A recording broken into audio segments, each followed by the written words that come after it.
It's not too late to start your Lenten journey, plus another journal entry from Canalville, the same village that's in my book, The Very Fine Light. Here's a rather heady journal report from the Canalville journals that I recently uncovered, and from what I understand, it hasn't been in the local newspaper, nor any of the village's social media sites. Be aware, this journal entry is written in a conversational way, but it certainly made me think about the question it raises. Let me know what you think in the comments. Anyway, here goes, and I quote, "Do you live in your head or in the moment?" It's something I have struggled with over time. I raised this question to myself specifically, not so much to you. For me, I like to think I live in the moment, not in my head. But there are times when it does seem like my days go along according to, or in spite of, the actual physical time of every moment of the day. When I was in school, this question was quite a bit of a deal, and I'll bet it's still the same for kids today. Am I living in my head or in the moment? So best I reflect on myself.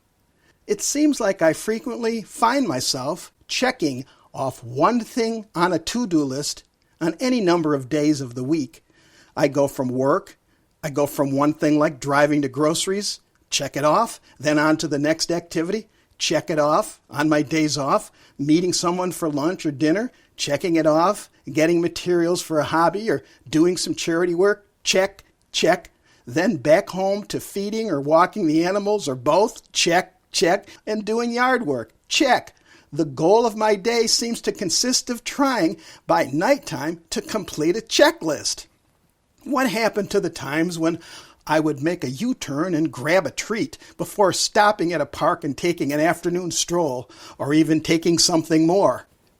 Well, that's what I used to call living in the moment, just striking out and hanging out, or doing something that allows me to take advantage of this moment, all by itself, and hold off from the demands of the day. I know it sounds like the old saw about dropping out and just doing your thing, and as I get older, taking that pause, well, it does seem pretty far removed from my day-to-day reality, with the checklists and all. Yet, I'm going to take a risk and say the question for me about living in the moment, rather than living in my head, is a double-edged sword. I believe one actually should live in the moment. That, after all, is life. I want to refrain from living in my head, to stop focusing, to stop obsessing all the time, and instead go about and doing things in the moment, not waiting for a future time, but right now. It seems to me that a moral upbringing is required to get the full effect of living within each moment. Why did I mention morals? I'm at risk of your chastising me for getting religious, and I guess I am. Morals are sort of looked on as something boring and uncool these days, but perhaps it'd be worth taking a second look at them anyways. I mean, if morals means something stereotypical, like believing you gotta get to work and work your fingers to the bone all the time, and you'd better not just be hanging out because idleness signals sinful behavior, well, no, that's not what I'm meaning about morals. Morals with respect to the moment may also mean guardrails for how one goes about spending the minutes of their life, so that living for the moment is not simply being hedonistic, I mean mine, but rather gives one a more universal context to work within, providing guidance for when a body is living in the moments of time while alive, rather than living constantly in their head. Recently, on a beautiful autumn day, I was raking leaves as someone from the neighborhood passed by. I said, "How you doing?" They responded, "Oh, I'm in my head at the moment." "What'd you say?" Rather than exchange pleasantries, I hesitated, noting she appeared lost in her thoughts. Then a rare appearance, at least in Canalville, several kids breezed by, actually riding bicycles, and they seemed to be enjoying their ride. This got me wondering even more. Are the kids who play excessive amounts of video games playing in their head or not? That's something to think about for another day.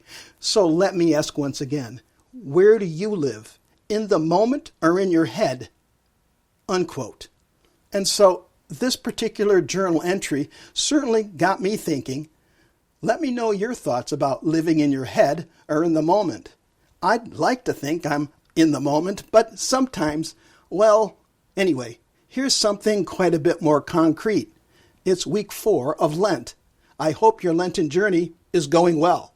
This installment of Constant Procession joins all on the Lenten journey with our entering the final preparations in our goal to be ready to join the glorious celebration of Easter through the miracle of the risen Christ. Have our preparations been successful in overcoming today's times where the world of serious concerns reminds us how difficult it is to follow what God asks us to do? I have been able to reflect more on how the sacrifice of Jesus and the glory of the resurrection can fill us with hope, and that the Lenten work now can allow us to joyfully partake in the Easter festivities, and to help us see how much we are loved by the Father, the Son, and the Holy Spirit. One of the things I've pondered during the Lenten season is what it was like for the early apostles and the Virgin Mary in those very first years following the resurrection. There is in my mind no doubt they were guided by the Holy Spirit in those earliest of times as the Mother Church was taking shape. And the Holy Spirit would have certainly guided all those Christian leaders that have shaped our modern Lenten practices by providing more opportunities for reflection through praying and offering more church services, plus many other ways to worship in order to get closer to God. Still, I wonder, how did the Virgin Mary and all the apostles feel? Of course, firstly, they had seen Jesus come back to life for themselves and celebrated with Jesus in his victories over death for our sakes. In the years that immediately followed, did they struggle to understand how the innocent man from heaven got taken before the justice system they had to live under still? Did they struggle to understand the way Jesus had been passed around from government official to government official like a hot potato? The judges who had the power to control his fate, whose position of power allowed them the authority to have someone killed or spared? And how did the Virgin Mary and the apostles reflect on those officials with their cowardly actions by tossing the burden of life or death decisions to the people rather than to take the heat for making this decision? We'll give you a chance to choose who's to live and who's to be spared in death. In other words, give Jesus a second chance to live. Do you want to save a known murder revolutionary or this innocent man of God who preached peaceful living? These deeds were overcome as Christ conquered death and surely came into the minds of the Virgin Mary and the apostles as they reflected. For me, these are the events that are brought to life again and again each Lenten season and during Easter time. Have we really prayed more, given more, gone without more? Has whatever sacrifice I've made been successful in bringing me closer to God? If so, it should allow us during the Easter season to follow the joy and gladness of the Lord's unconditional love for us, a love for us that restores us and brings greater clarity in our thoughts and deeds by being mindful of the presence of God inside us. But if you come to the Lenten season in the 8th hour, or the 9th hour, the 10th hour, or even the 11th hour, the Trinity welcomes you to join Christ's death and resurrection with the great Easter services in churches across the world. And during the family and friends celebrations on Easter Sunday, the children's favorite time of finding Easter eggs can be further enjoyed. And the opening of an egg is a releasing into the world new life thanks to the sacrifice of Jesus Christ who defeated death and brings our own Lenten sacrifices the hope of the new life to come. And so the Easter celebration of the resurrection of Christ after dying on the cross, we do this by making his sacrifice personally meaningful through our Lenten personal offerings, praying, going without, and doing charitable works for others.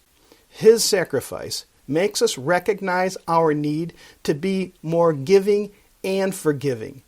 Well, this is Nico Steves. I hope you enjoyed this installment. My book can be found using the title, The Very Fine Light, on Amazon.com. Please feel free to contact me at nicosteves.com. That's Nikos Steves, Steves.com. If you like this episode, and for more, share them with friends. This is Nico Steves. Thank you. See you next time.